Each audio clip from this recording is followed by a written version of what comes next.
امام جو ہے وہ خطبہ ختم کر رہا ہو تو لوگ مسجد میں آ رہے ہوتے ہیں اور پھر بہت جلدی نکلنے کی ہوتی ہے. امام کے منبر پر بیٹھنے سے قبل مسجد میں آنے کا رجحان پیدا کرنا چاہیے. فرمایا گیا کہ جو شخص جمعۃ المبارک میں سب سے پہلے آتا ہے اس کو ایک اونٹ ذبح کرنے کا ثواب نصیب ہوتا ہے. جو اس کے بعد آتا ہے اس کو ایک گائے ذبح کرنے کا، پھر ایک بکری، اور جب امام منبر پہ بیٹھ جاتا ہے پھر رفع الکلام کلمے اٹھا لی جاتی ہیں. پھر اس کے بعد عام جو ثواب ہے وہی مرتب ہوتا ہے، وہ جو خاص ثواب ہے اولیت کا وہ پھر اٹھا لیا جاتا ہے.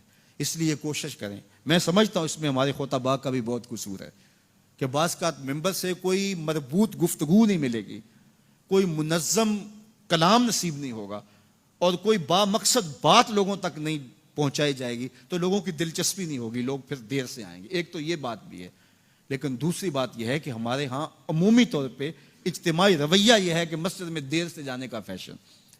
تو اس فیشن پہ نہ چلے، بلکہ امام اور خطیب کے منبر پر بیٹھنے سے قبل جتنا وقت گزرے گا آ کے بیٹھ کے تلاوت کرتے رہیں، ذکر و فکر میں مشغول رہیں.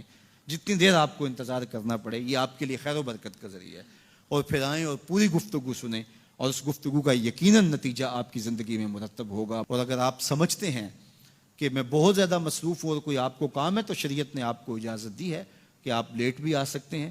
لیکن اذا نودی للصلاۃ من یوم الجمعۃ فاسعوا الی ذکر اللہ وذروا البیع، وہ حکم دیا گیا جب جمعے کی اذان پکاری جائے تو اس کے بعد پھر آپ کاروبار نہیں کر سکتے، پھر کاروبار کرنا حرام ہو جاتا ہے آپ کے اوپر.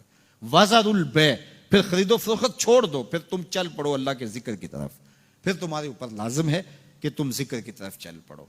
تو اس لیے اس سہولت سے ہمیں فائدہ حاصل کرنا چاہیے کہ اگر ہم خطبہ پہلا چھوڑتے ہیں اور دوسری اذان یہ اذان ہے جس کے بعد کاروبار کرنا حرام ہے، اذان ثانی ہے، یہ سہولت کے لیے پہلا وقت اجمیوں کے لیے ہے تاکہ جو ہے وہ اردو میں یا اپنی زبان میں اجمی زبان میں بھی کچھ کلام سن سکیں.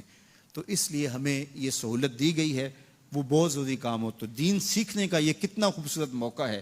ہر جمعے آپ کو کسی نہ کسی موضوع پہ ایک خطیب لیکچر دیتا ہے، بات سناتا ہے، اور ایک موضوع پر مختلف احادیث قرآنی آیات کو پڑھ کے مطالعہ کر کے نتیجہ نکال کے آدھے گھنٹے میں پونے گھنٹے میں آپ تک ایک پورا میسج ڈلیور کرتا ہے.